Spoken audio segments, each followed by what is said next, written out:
Hey everybody, and welcome back to another exciting episode of the VOD Squad, the show where we talk about streaming technology. This is episode 135, June 5th, 2019. I am Clyde, and today I am joined by Matthew Ross.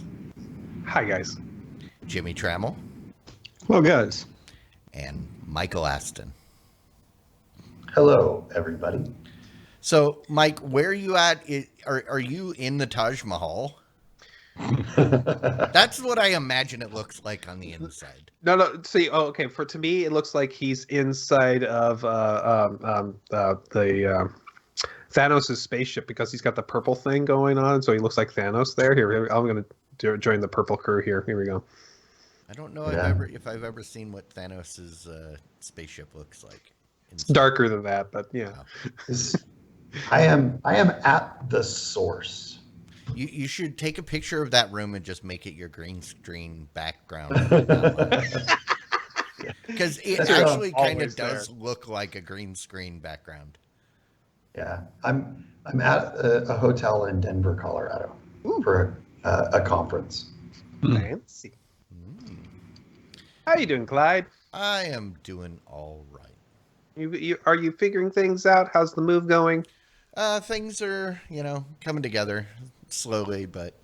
When are you going to have a band playing in the background during one of these sessions here? Just kicking off some numbers. That would be kind of difficult because nobody plays my instruments but me. So. Oh.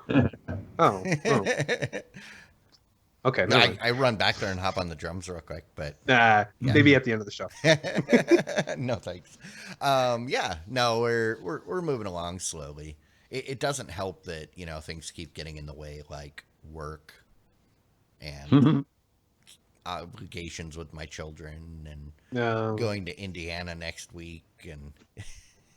Don't know why you're doing that. I don't know. There's some yahoos are going to be there, and I'm like obligated to kind of join them. So, because I'm kind of the reason it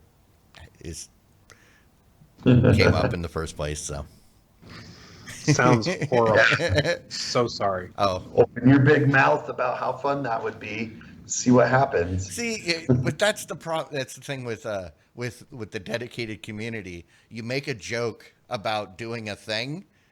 You better be ready. You better be ready to actually do that thing because no kidding, it's gonna happen.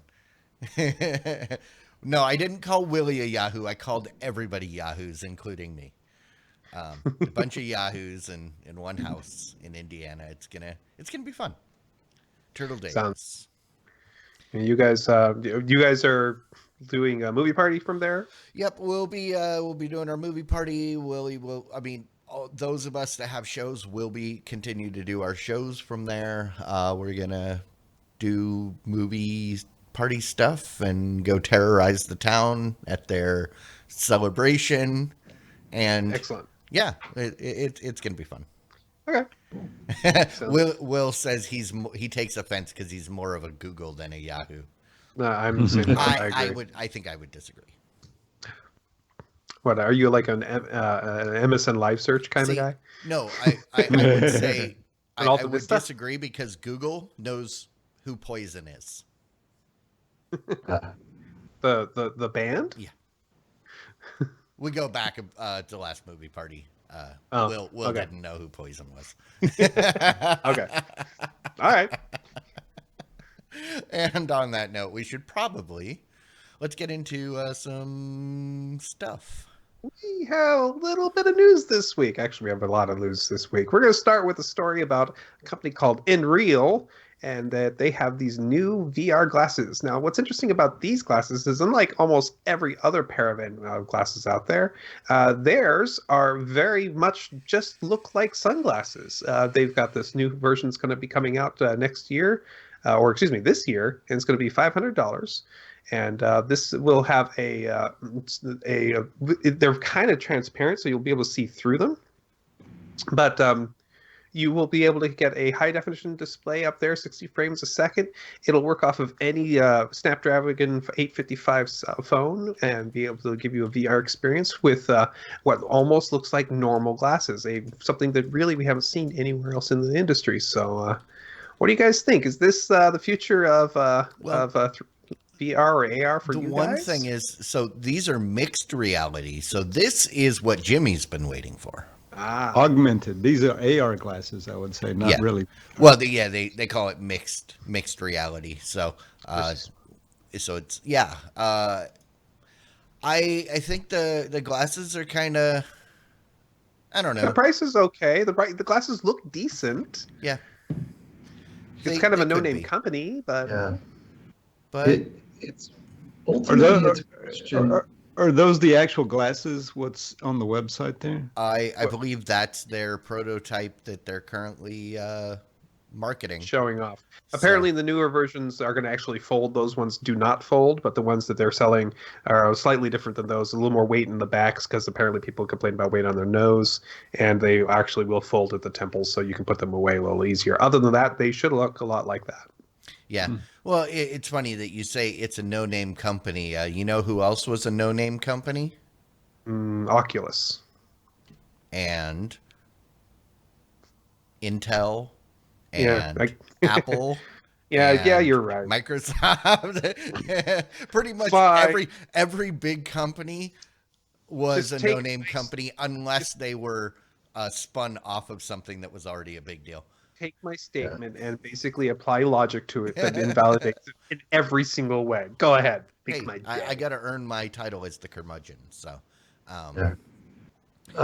one thing I would say is that, like, while these look, it's cool that they're coming out with something that looks somewhat decent, so you could feel like not an idiot if you are wearing them around town. I mean, Google Glasses kind of got close to that. There obviously was something a little different about them, but it wasn't like immediately apparent. Like, obviously you wouldn't want to walk around with the Microsoft's HoloLens though, right? Like, that looks absolutely ridiculous. But it really all comes down to whether or not they can deliver a quality enough experience that meaningful and useful applications can be developed and built from this. So if you can make interactions that are exciting for people to use, then you can get people to do it. But it's got to be exciting, and it's got to look good and be high quality. And that's definitely been a challenge. Like, the first several generations, even of VR glasses, which is a much easier thing to accomplish, struggled with image quality and reliability, which, as we learn, low image quality on things like this can have effects on, like, how you feel, equilibrium, headaches, and stuff like that. So it's very important that they produce a very high quality product very early on. And I have one other thing I want to say. The idea that as a developer, somebody that's going to make products for your product, me paying more than twice the cost of the product to get it seems insane. If you want developers to develop the product, you should be working with them and selling it to them at a discount, maybe through an application process, but don't charge me 2.5 times the price of the product to get it 3 months early so I can make your product useful to other people. And that's the thing. And that's why I like the way Google has done a lot of their stuff like this is you go through a rigorous vetting process, but if you make it through, they just give it to you. You know, like they did with the Android TV and some other things. Google Glass was obviously an exception because it was so expensive. But so, Jimmy, I know you're interested in this. Do you want to wait till 2020 and get it for $499, or are you willing to pay $1,100 or $1,200 and get it in September?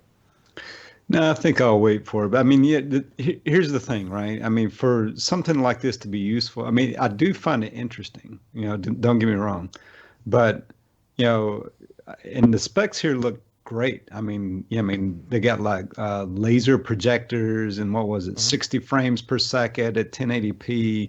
I mean, man, that's very impressive specs there, right?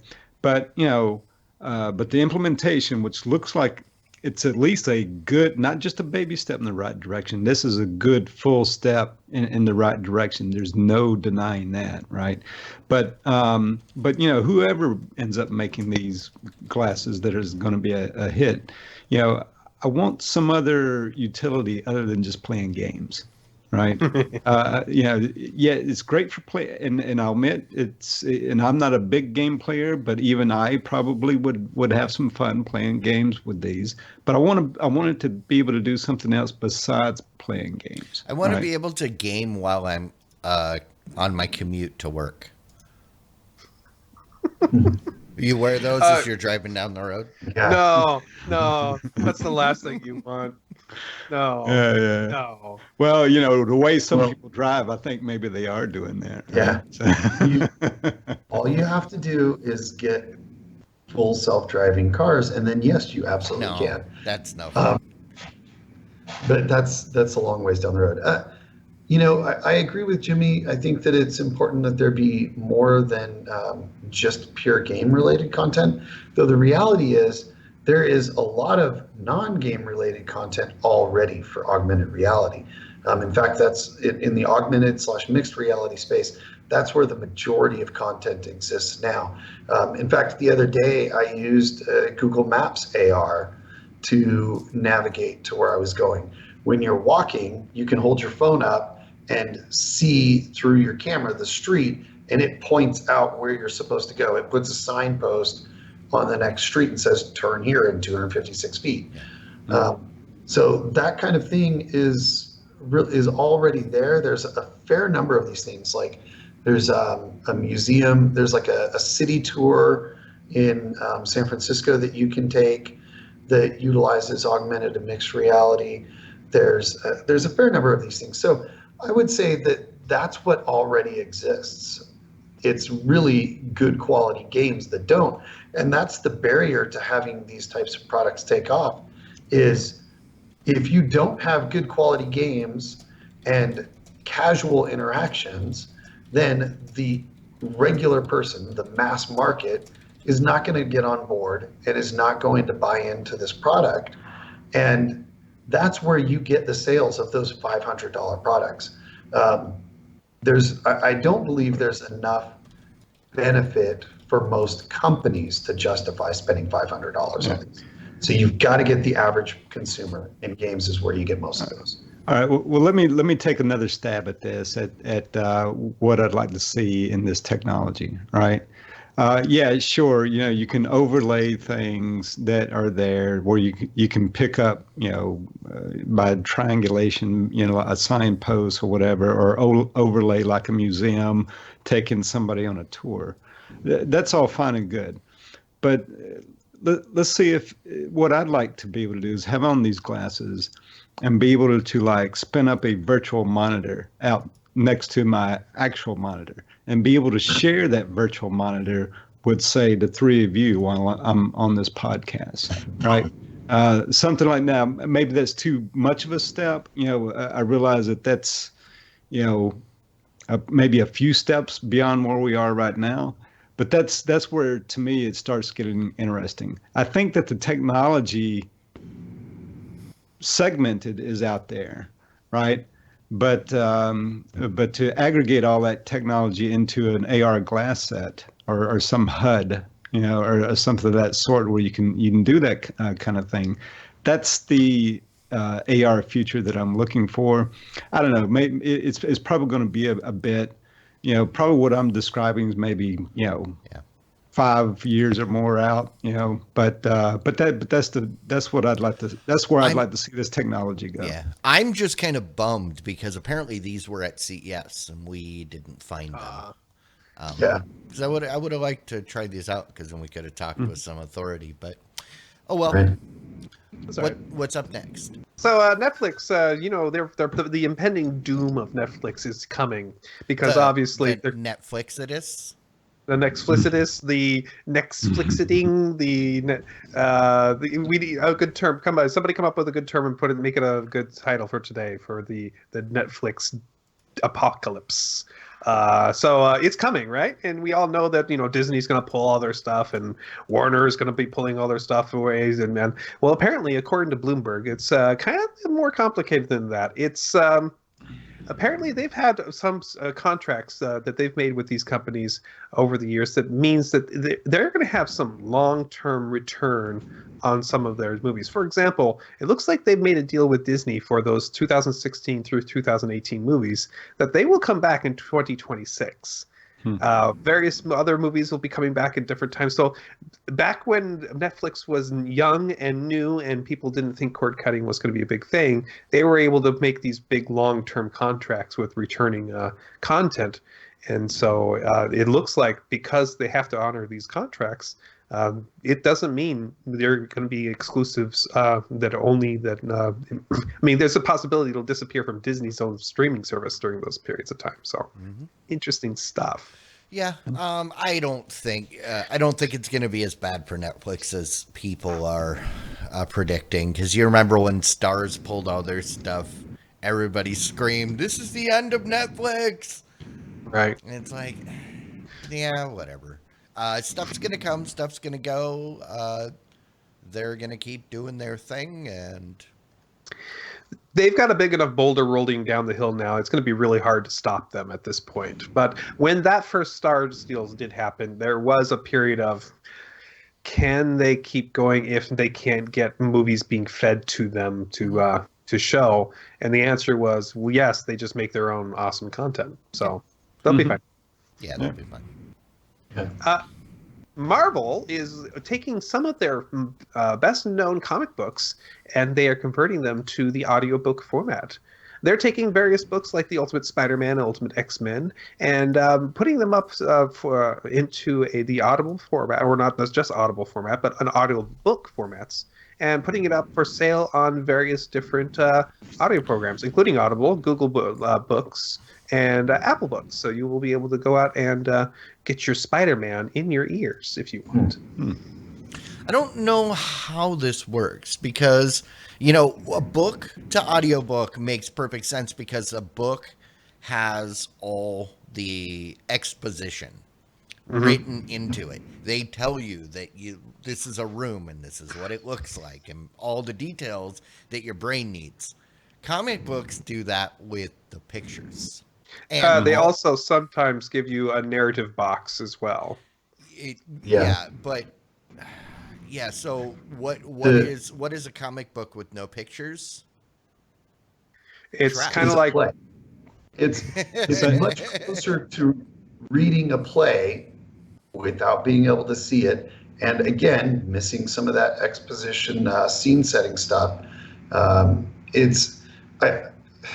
I don't know. My expectation is the only way they can accomplish this in a meaningful way is to supplement what is written with some additional descriptions, music, or commentary from a narrative perspective.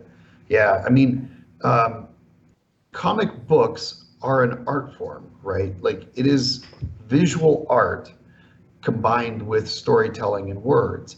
It is not a story by itself in and of itself. There is so much more to it. So you can't just read the words of a comic book and get, you probably can't get much of anything out of it in a lot of cases. But yeah, I agree. I don't know how this will work. I'm hopeful that they've got some ideas of specific things they can do to make these. It is completely possible to take the story from a comic book and then rewrite it as a book. Sure. If they're doing that for each one, then this would probably be great. But I doubt they're going to put that much effort. Didn't they used to have animated comics? Wasn't that a thing at one time? Well, animated comics work because you're still getting all the visual stuff. Right. Right. Different people have tried that. I know most recently Overwatch did some animated comics. Mhm. Go Well, ahead. right now you can go ahead and listen to an amazing proxy to this process right now. Turn on Netflix, turn on Daredevil, turn on the audio description format, turn off the picture, Yeah. and there you go. Just You've got go. an audiobook. And that's exactly what I'm imagining, and I think that would be kind of terrible. Okay. I think You it know, can be done well, but yeah, yeah, I get you turn on the visual But see, descriptions, but that's still not fair though, because did you say you turn off the audio too? no, Yeah, no, Oh, no, no. You turn because you don't look at the picture. You have to have the audio going to see, get the the. problem is if you if you don't turn off the audio, you still get the sound, the music. There's so much more than you get out of an audiobook, Mhm. which is really just It's a just narrative. dialogue and some It's a person narrate. speaking, right? Hmm. You don't have background music, you don't have the special effects of sound and stuff, and that makes a huge impact in the story beyond just hearing the actor speaking. Plus, most audiobooks are acted out by one person usually. telling the story as opposed to a cast. So still very, very definitely not a fair comparison. It would be that but worse is what I Yeah. would say. So with all the naysaying out of the way, my next question: how do we get Big Voice Jay on board with this? Because he Ah, has been doing some audiobook voicing. Um, nice. we need to get him a job. Okay, Yeah. I'm up for it. All Yeah, right. and to clarify, I love audiobooks. Absolutely love audiobooks. Just don't see this as working. Yeah. It's like I love milkshakes and I love steak. I don't want a steak milkshake. Fair enough. That being said, Marvel's has been knocking it out of the park in practically everything they've tried recently. So It's true. we'll see. Apple had a big event this week, and a whole bunch of things got announced, and a lot of that doesn't pertain to us. But here's a couple things that do. HomePod users are going to get a very cool new feature in the future. This is a cool feature called Handoff. Basically, you can come home with your Apple device playing your podcast or music, and you want to go ahead and move over your music directly to the speaker. You simply move your device close to the HomePod, and it will either automatically transfer it over or pop up an option for you to make the transfer. This is a pretty cool feature. I like it a lot. I would love to see other people to make something similar to this. They So doesn't okay, so multiple users Google Home already does. yes, it I does. think you can have audio follow you from room to room. I know you can with the Sonos. What about Well, the Echo? this is their handoff technology, which includes phone calls, by the way. Yes. You hand off your phone call to the HomePod as well. Yeah. I was going to say, but as far as moving, having it follow you around or be able to transfer Right. it from room to room, I believe the Home can do that. Doesn't the Echo also have that capability? I don't know. I don't know of Whether it it. works good or I, not is a side I know that thing, you but can do like groups where I can tell it to play like in my whole downstairs or the whole house and stuff. But I don't know if I can have it follow me. I also don't know if I can do um, multiple accounts or profiles on my Echoes. As far as I'm aware, I can't do either of those yeah, things. But The multiple account thing for Echo is coming. yeah, It's yeah, finally it is coming. coming. Yeah, that's one thing that's always been there for the Home, for the Google Home. Right. So it's good that it's coming to the HomePod, because that's yeah, they don't really work that great when they're locked to a single user. So once again, Apple usually with these big conferences, especially the WWDC, they come out with this cool new concept that I really hope more people are able to pick up and or scam and or whatever, because that is one of the cool ideas that they came up with at this event. And there's a couple of them that they came up with. So it's good for them, Apple. Come out with a cheaper HomePod. Yeah. All right. Apple also announced some new information about their Apple TV service, and normally I don't give put stories up about like a new piece of content that's coming out or being renewed or something like that. But this is because it's been a long time in coming.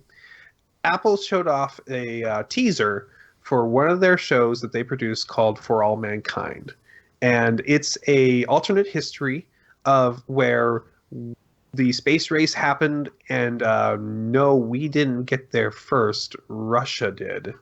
And the things that happened after that, which made us race to go to the moon as well, and to Mars and to Jupiter and whatever that's deciding they're going to do. And I was curious what you guys, if you like the idea, the concept, if you happen to see it, if you thought it looks good, if it's finally happening and you're so happy about it, and I'd like to hear your thoughts. I think it's disappointing that after all this time, all we have is a teaser. I mean, they say, hey, it's coming soon, but you know what else was a teaser that they said was coming soon? Iron Sky 2, and that was in 2013. It's just now finally coming out this year. So I would not bank, I won't bank too much on a teaser or a short trailer. Yeah, I don't know. I'll reevaluate when it gets closer and a date is announced. Okay, so I'll comment on this. So the TV Plus service that Apple announced in March, right? This. I mean, back in March when they made the announcement, they didn't really give us a lot. They kind of gave us the titles of the shows, and they did that weird thing where, the producer of the show or whatever would come out and make a few comments about the show, right? Well, this is the first official teaser that they released, and even when the TV service was announced back in March, I was kind of like, I don't know. I'll probably try it out, but we'll see if it's any good or not, right? Well, I have to say this teaser has got me a little bit more interested now, right? I'm like, okay, I might really take a fair look at this thing rather than just like try it for the 30-day free trial or whatever the free trial is, and then either probably cancel it or whatever. But this is if all the shows are going to be as good as what they teased this one on Monday, then yeah, they've got me interested with at least this one show. Right. So yeah, it'll take more than one show to get me to keep my subscription, right? But at least this does look like one good show. All I'm going to say is the standard Diamond Club response is it's going to be great. It's going to be great. Well, yeah. Some are, some aren't, right? Yeah. Yep. All right. Well, more updates from Apple TV. Yes, they did announce that they're going to be offering multiple user support. So if you log in with one user, and you'll get your tailored kind of a experience for things that you might be interested in. And also, they've announced support for wireless controllers, including the Xbox controllers and the PlayStation 4 controllers. This includes on their devices that have the Apple TV devices built into the TV itself from Samsung, for example. I got to say, I think this is the most un-Apple thing I've ever seen Apple do. They didn't release their own expensive controller that you have to use. No, well, this is to go along with that Arcade Plus service. Well, understood, but the fact that they're allowing third-party stuff they typically don't. They didn't invent new connector and with just proprietary, can only be used by Apple product. It's an Apple product twice as expensive as other ones typically are. Really well made and looks very sexy, but it has the Apple logo on it, and you can't use anything else to get this.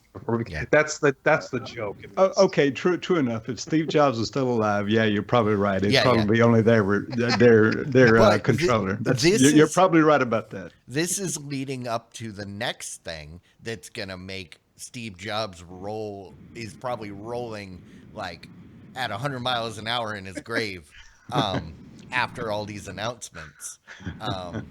But on this one, but I think this is a good move. It's smart. I mean, everybody's already got a controller of some sort, and all of the one of those two. Well, one of those two. Right? And I assume that even the Google one will probably work because all of these controllers, these modern controllers, are Bluetooth.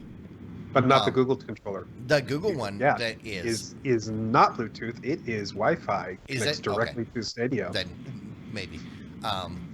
But we'll see. Yeah, I think it's a good move.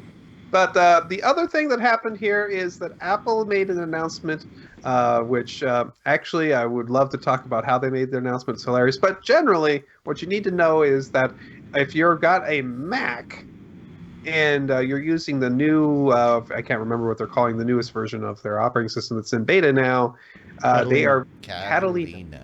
They are going to be releasing a podcast, and TV app, which replaces iTunes. This means that all the functionality and all the features that were in iTunes is being split up, and you will be able to use these different apps to get the same thing, which makes a lot of sense. Why is iTunes controlling your podcast, and why is iTunes controlling your TV? So, it's these new features are pretty good. Note, no, they haven't killed iTunes on any other platform like Windows. No, but to note, if you plug your phone into your computer, it'll no longer prompt you or pop up the windows for It would iTunes. automatically open iTunes with no way to stop it. Yep, iTunes that's is not a lightweight that's program. finally gone. So that's one of the things that they're just like, look what happens when you plug in an iPhone. And like I said, Steve Jobs right now is screaming from wherever he is, "You're destroying my legacy." But the other thing that they did, which I really liked, is they said, hey, we got iTunes, and we were wondering, what else do we think iTunes should do? I know, it should have a calendar, and it should have a mail client, and a web browser. And it's like, no, actually, we didn't think that. But they were kind of halfway smiling tongue in cheek while they were saying it, but sounding kind of serious while they were saying it. It can do your taxes. It was pretty hilarious, and so actually, if anything, watch that bit of the announcement, because that was actually well played by them. I really like that. Yeah, there's a Glenn Beck bit from back in 07 when they did the first, or it might have been 08 when they did the second. Or the first update to the iPhone, and it was pretty funny. But the features that they kept giving it, and they went like 25 iterations into the future. Yeah. All right. So Google has got their Stadia platforms. Google Stadia is going to be coming out sometime this year, I think. But anyways, they've announced that tomorrow, that would be Thursday, if you're watching this in the future. So during there will be a live stream at noon Eastern, where they are going to basically spill all the beans on what the price will be, what kind of software will be available on it, and the requirements. This is going to be the actual real reveal event of what the service will actually look like. So we will probably have many more updates for you next week. You know, if there is a huge opportunity here, and Google better not miss it, they need to hire Phil Collins to be at that announcement singing "Stay, Stay, Stadia," and everybody knows what I'm talking about. If they don't, because when I hear that name, that's opportunity missed. That's what's popping into my head. And so, I mean, it's not like they can't afford him. I am hoping that this is I hope what they announce makes sense. I hope it's something that you can pay for and then bring your own games to, or or if you somehow purchase the games, you could still use it in some other way. I don't want a closed walled garden kind of solution here. Mm-mm. That's not what I think would be a good seller here. But I'm hopeful, but also slightly worried about this concept. I Well, might try it. We'll I see. like that it, Google says that Stadia will stream games to the Chrome browser on any device. That's right. But it will require the Chrome browser. So That's if you're not a fan of the Chrome browser, then, that might be a problem. But uh, unless you're, that should only be a problem if you're someone that is completely anti Chrome, as opposed to, I still use IE when I have to. I'm so sorry. Well, I mean, there's stuff like SharePoint that you can't get around it. It's designed for, or I guess it's Edge now, but still, it's IE. Just they changed the name. So, I mean, you might have that situation, but yeah, I'm curious. I'm and interested to see how this plays out. Agreed. So, anybody remember Punked on MTV? Unfortunately, I kind of remember it. I remember like going, oh, I don't want. Let's watch something else. I don't care.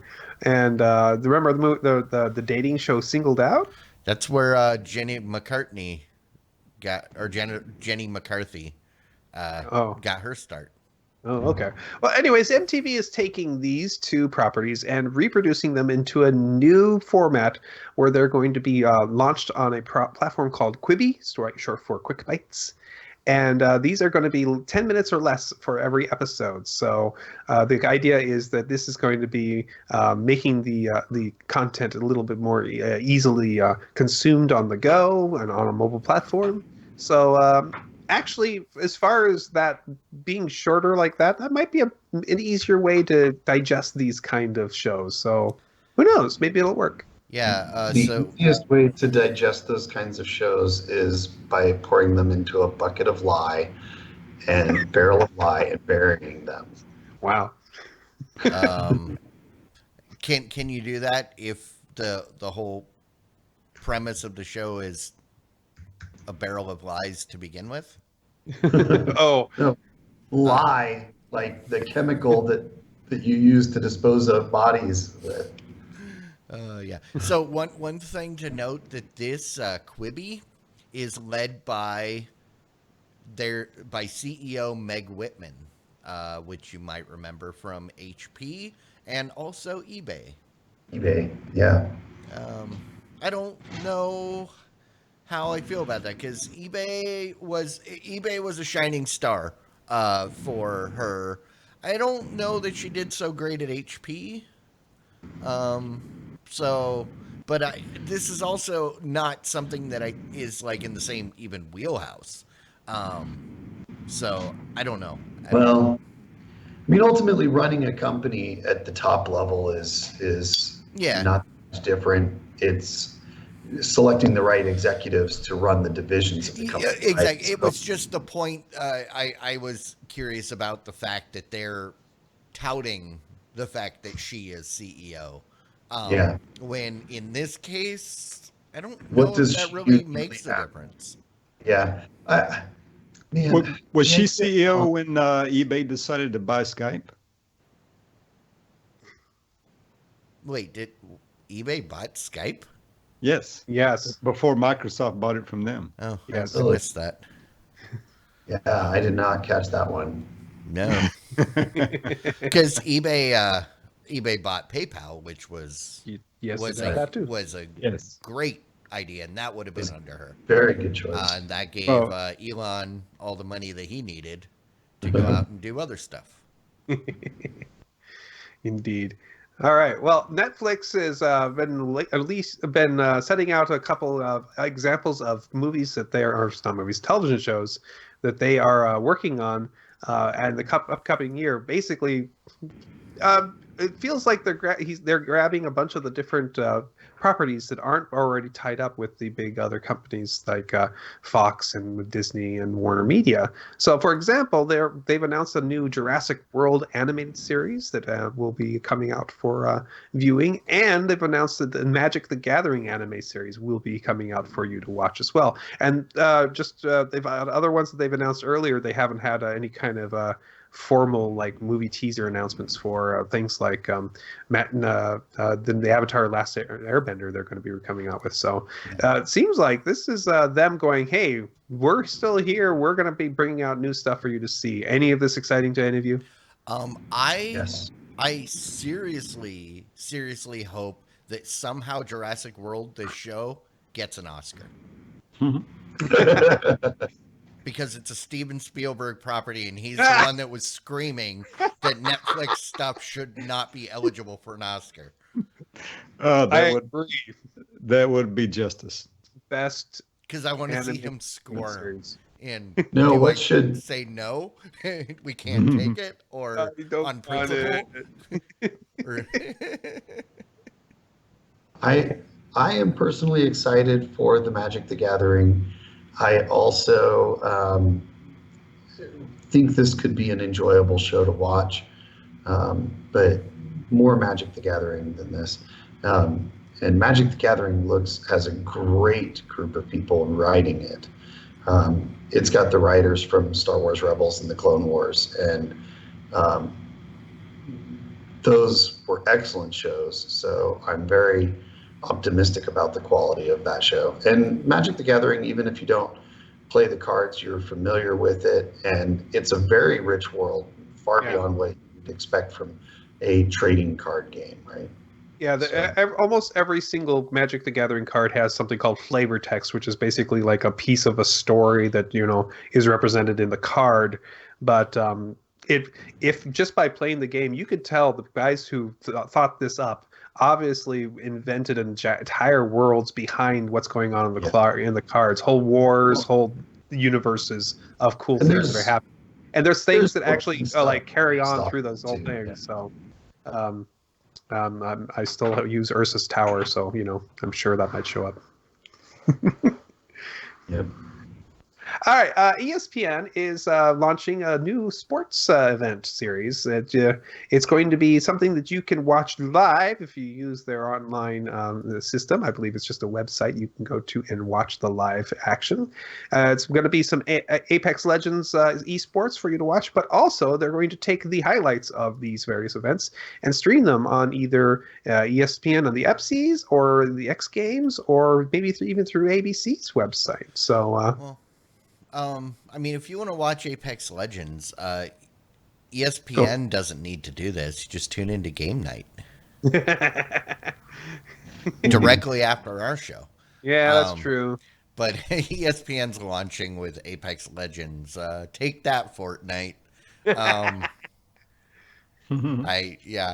don't know. I mean, obviously, esports is the next market that everybody is trying to figure out how to leverage and how to cash in. I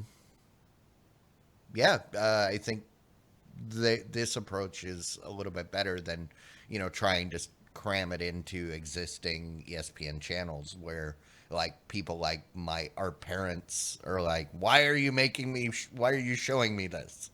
They just want to see traditional sports. So, very cool. And the last story of the week is Netflix is doing a new test. They're testing a new way of showing off their interface for mobile users. So I don't think it's random or you have to sign up to get the test interface.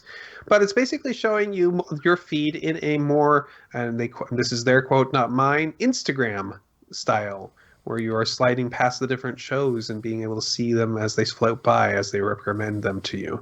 What do you guys think? Would you like your shows to feel more like a social media feed, or? I've never used Instagram, so I have no idea what to expect. Use Facebook? Yeah, I guess. Yeah. Right. So I've never used Instagram either, so I'm guessing it's like Facebook. Maybe. Instagram's kind of like Twitter, but with pictures. Okay. But yeah. So Just like Facebook, but with no. I don't know, but I will never encounter this because I don't ever open up Netflix on my mobile device. And Right. actually, I can't because when I set up my Daydream, it forced the removal of Netflix Aw. and installed the VR only one. Mhm. So, well, for the Daydream, Right, I yeah. know. So But those two should live next to each other nope, they just don't. fine. They don't. You can only have one or the What? other. And so Hmm. I've never gotten around to reinstalling.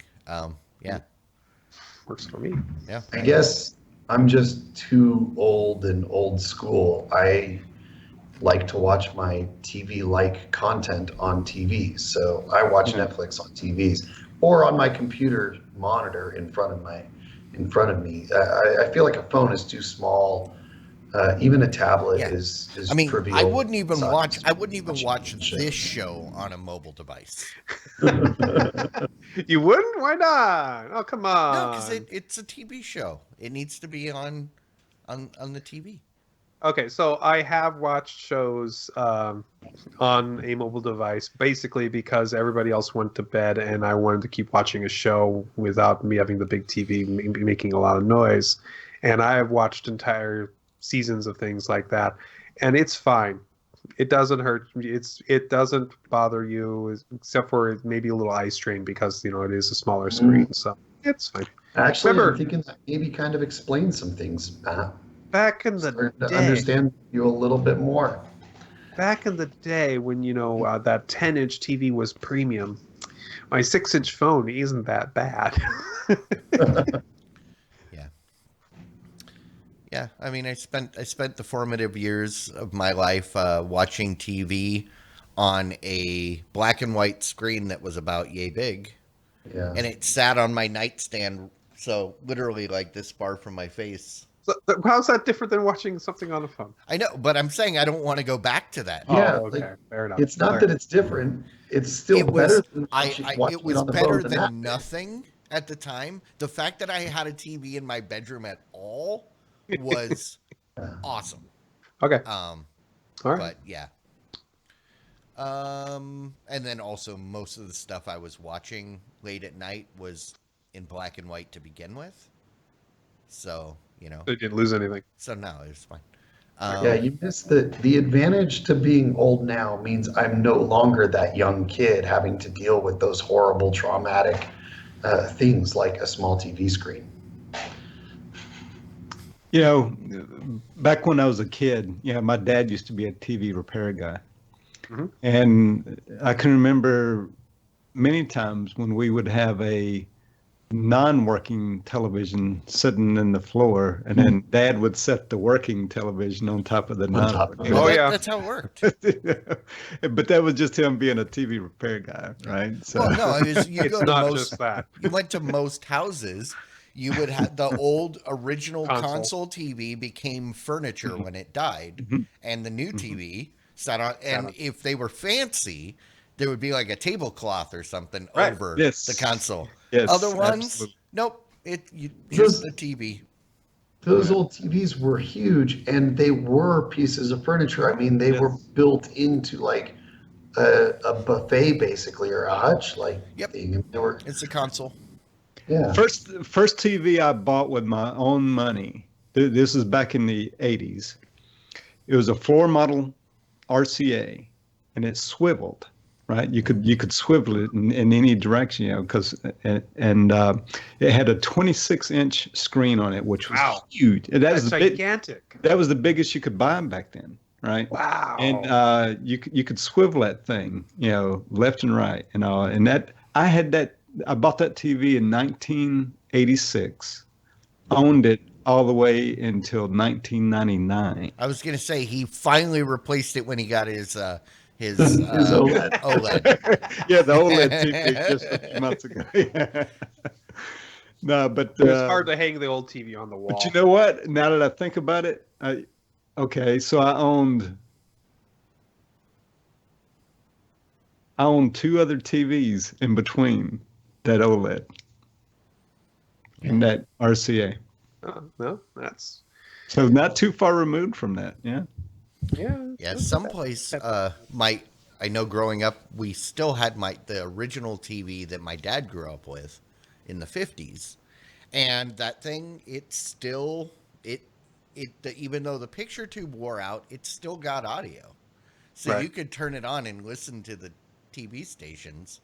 Audiobook. Up until the government went and killed analog broadcasting, and then that TV was finally officially dead. There was nothing for it to pick up. Yep. Very cool. And that is the week's news, everybody. I hope you've enjoyed. All right, rock on. And at this point, we would like to take a minute and thank all of you out there that make our life awesome by supporting us on Patreon. We don't ask for much. We don't actually ask for anything. So the fact that many of you have gone above and beyond and, pledging per episode, you're awesome. Yep. And please don't stop. And if you feel like you'd like to join the VOD squad and become a Patreon, go ahead and go to www.patreon.com/the VOD squad and sign up there. Thanks. All right. Hey, let's check in on Big Voice Jay and the movie draft. Welcome to your Movie Draft Minute presented by DiamondClub.tv for the week of June 3rd, 2019. I'm your host, Big Voice Jay, brought to you by Hedgehogs. Share the hedge, will ya? Let's go to the scoreboard. Team Drunkards Gaming is in last place with $21.9 million. Team VOD Squad gets $31 million from Rocket Man, and fifth place with $85.1 million. Team Game Night gets $22 million from Ma, and fourth place with $165.9 million. Team Ritual Misery gets third place with $57 million from Godzilla King of the Monsters, putting their total at $274.5 million. Team Have a Drink is in second place with $762.8 million. And in first place with $1,175.9 million, it's Team Movie Party. That's your Stream Team Movie Draft Minute. All totals accurate as of June 5th, 2019. All right, so either I grabbed the wrong screen cap or the dock went backwards. Yeah, the dock appears to have gone backwards. I was going to say, I'm looking at these numbers going, wait, that doesn't match. But yes.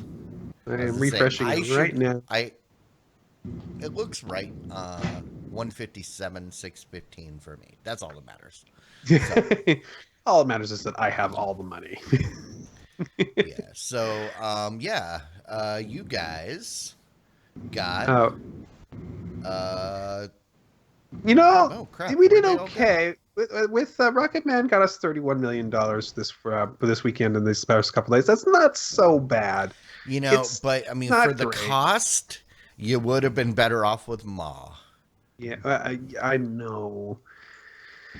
Game Night got Ma for $7, I think it was. $6. They got it for $6. Yeah, as opposed to you guys paid $17. Yes, we did. What, for Rocket Man? Yeah. Yes, we did. So, at this point, it appears that our choices of movies, those being Ugly Dolls, which is underperformed, The Hustle, which is underperformed, and Rocket Band, which is underperformed. We are very much depending upon Dark Phoenix, which is getting mixed, we don't know what it's going to do this week, and maybe not that. Maybe 70 million is the kind of some people have been saying this weekend. Men in Black International doing, it could do okay for us. It will be fine. We paid pretty cheap for it. Yesterday doing, pretty well. We needed it to do pretty well. And then basically we need to make the bulk of our money in case one of those other ones, unless one of those other ones are a breakout hit. Yeah. Fast and Furious Presents Hobbs and Shaw needs to make tons of money for us to come back. Well, I mean, let's look at it. The three movies we have out are our weakest three. Right. Fair enough. Right. So, I see a lot of upside potential here. I mean, you never know how these things are going to pan out, right? That's true. Rocket Man could be one of those ones that just keeps on making and chugging the money. You never know. It could be just like First Man. Right. It just ended up making lots of money in the long run. Right. Do you remember First Man? It made 17 million and then stayed there. Oh yeah, oh, that's true. Each of our movies should get progressively better, is my expectation. Rocketman, I think will continue to do okay.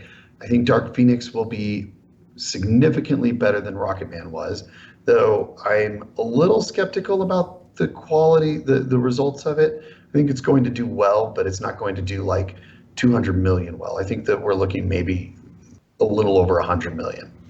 And I expected it to do 150 to 200, so that's disappointing to me. But Men in Black, I think, will do very well. I mean, everybody wants to see Chris Hemsworth looking good again and not Fat Thor. So we got some good going on there. That's going to help us a lot. And then we've got Jason Statham and The Rock kicking butt. That's gonna kill. I mean, yesterday kind of bucks the trend. I don't think yesterday is going to do better than Men in Black and stuff, but I think it's going to do okay. I think it's going to do better than Rocketman, I hope. Yeah. But I don't think there's anything much coming out at the time that yesterday comes out. That's the advantage it'll have. Yeah. That's true. Toy Story comes out the week before, but Toy Story 4 could be in full swing. Could be. So it's a different audience though. So, but yeah, I could see what you're saying. Yeah, but the kids don't know the Beatles all that much, right? But so it's not going to be yesterday's not a kids movie. Toy Story is that multi-generational one where everybody, because those of us that are adults now were in our teens or children when the first Toy Story came out, and it's I don't know. We'll see. But I like I said before, I'm rooting for you guys to make it to second. I think our biggest mistake, we need the help. Our biggest mistake in our movie selection is I think we selected relatively good movies, but we didn't consider, at least in my opinion, well enough what they were going up against. We should have just assumed that anything that came out within 4 weeks of Endgame was not going to make it. And that's largely what happened. And that's, I think that's what hurt The Hustle. That's what hurt, Ugly Dolls and everything. So, in this case, like Rocketman comes out against Ma and Godzilla, with Aladdin still doing strong. So, we haven't had good options as far as like what we're facing off against and how much is coming out that week and stuff like that. Yeah. So we'll see. All right. Well, should we hop in for some rants and raves?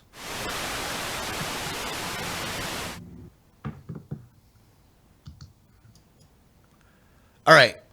Who wants to go? Rants, raves, complaints, gripes, curmudgeonly advice? I have a interesting. Well, it's not that interesting. So Friday evening, I was feeling kind of. Saturday morning, I woke up, and I was in full-on head cold, sick. Of course, it happens during the weekend. Of course it does. So my wife said, "You're not doing anything all weekend long. You're sitting in this couch and we're watching television." Okay.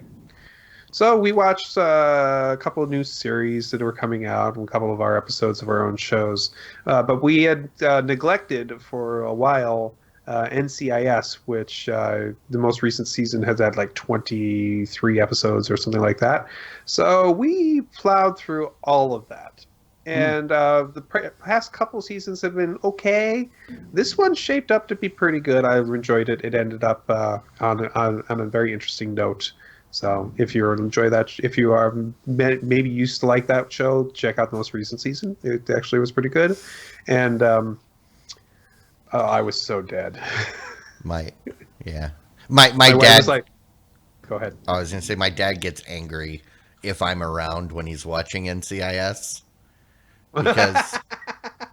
Because I've dealt with NCIS through my career, And there's points where they're like chasing some guy down the street out in town, and I'm screaming at the TV, "You don't have jurisdiction outside the base. Once you leave the base, you were just a civilian. What are you doing?" And he's like, No, yeah. Mostly, my wife and I are like during a commercial break, we'll look at each other and go, "Hey, so do you think this guy did it? Oh yeah, he totally did it. Probably did it this way. Oh no, it had to be that way." And usually one of us are right by the end. So it's you not. know what NCIS really does? All right. This gauge has a crack in the glass. Oh no. You checked this on these days at this time, correct? Yes. Why did you never report that? Was it there? Who cracked it? God. Yeah, that's some bone-chilling high treason, going on with broken gauge glass. All right. Yeah, because it's a stupid gauge and it doesn't affect anything. Why would anybody report that? One last thing I wanted to say is that we watched it on YouTube TV, and we had an old Roku 3. Mm-hmm. And the old Roku 3 was kind of slowing down. It worked okay. We would turn it on to a show, and if every once in a while it would like start. You would go to a commercial break. It would sometimes show the commercials, and then it would like give you a blank space where the of nothing but blank for the time of where you're supposed to have a commercial. Like obviously those two things were supposed to be happening at the same time somehow, and it doesn't happen. So we'd be just staring at each other and going, "This is the best commercial ever." It's just nothing. That didn't always happen like that. Sometimes it would not go to any commercials at all and just give you blank. Sometimes it would literally go straight from where you obviously a commercial was supposed to be and go right into it. And sometimes the most annoying thing is it would go into a commercial break. You'd have your 5 commercials or whatever, and then it would stop, give you with a blank space, but it would never kick past that. We'd have to kill YouTube TV, relaunch it, go back to our show, and it starts up the ad again. You have to rewatch the ad. Oh, Google, fix this now. Well, it's not YouTube TV. That's the hardware. Because I've never run into that with my Ultra. I forgot to say, we replaced our Roku 3 with a Roku Ultra. Okay. It's still doing it. I don't know. It's got to be that channel, because I have never encountered that. And Wabbit can chime in because he's got an Ultra and uses Google or uses YouTube TV as well. I have never. The only complaint I have about YouTube TV is that the CW content is not live DVR. It's the VOD, which has 5 commercials every single break. And it's gotten to the point where I don't even want to watch the final season of iZombie. I can't sit through those episodes. Yeah, I have experienced what you're doing, especially when they're the exact same 5 commercials. It makes you want to smash your head into a wall. Well, but I will say CW has done a good job that each break there's 5 commercials, but they are not the same commercials. They are doing 5 commercials for their own content. So they're doing like basically a commercial for everything that they have throughout the episode. So I will give them credit there. Okay. It's not like back in the early days with Hulu where that stupid Apple commercial would be screaming at me at 130 decibels 5 times in a row. Every single ad break. So. All right. Yeah. Who wants to go next? I'll go next. So what I'll talk about, I did take a trip to Key West this week, last Saturday. Me and my wife went down there for a few days. Just got back today, actually. And so that's where I was at most of the week. But I did catch the latest episode of Billions. I caught it earlier today after I got back. And I have to say, it's leading up to the final episode of the season. This season, like all other seasons of that show, it's shaping up to really be a good season. So if you haven't watched Billions, it's on Showtime. I'd highly recommend that show. Really kind of left you with a little bit of a cliffhanger there going into the final episode. Cool. Yep, it's been a good season. Well, I kind of talked a little bit about audiobooks when we were talking about the Marvel stuff. So I'll plug and rave about a couple of audiobooks that I've read. Just finished or read that I've listened to. Skyward by Brandon Sanderson. It's a sci-fi novel, and it was absolutely wonderful. Really enjoyable read or listen. The narrator does an amazing job. She's really good. There's a female lead and a female narrator. Really, really well done. In fact, I bought a hardback copy so my daughter could read it as well because I knew she would enjoy it. And I am about a third of the way through Armada by Ernest Cline, and absolutely enjoying the heck out of that one. It is read by Will Wheaton, and he does an absolutely outstanding job. So Cool. Really good. A couple of good books to listen to. And like I said, the audio, especially for Armada, is really good. So probably a preferred way to ingest the book is to listen to Will Wheaton read it to you. So Very Okay. cool. All right. Well, I think I got in all the gripes that I needed to on yours. So we'll go ahead and wrap this thing up. And then, everybody, thanks for hanging out with us. We are here every Wednesday night, 9 p.m. Central. If you're just watching this for the first time, after the fact, come join us live. That's where all the fun is. After this, stick around for the post show. We will be picking some titles. I know there's some stuff out there worth voting on. Again, thanks to all the patrons, and thanks to Wabbit Magic for getting our stuff on YouTube. Yes, absolutely. Absolutely. Yes, we owe you a for the debt that will be paid soon. So, guys, Yes. thank you. All of you out there, thank you. Let's shut this puppy down. Bye. We'll see you later. Diamond Club hopes you have enjoyed this program.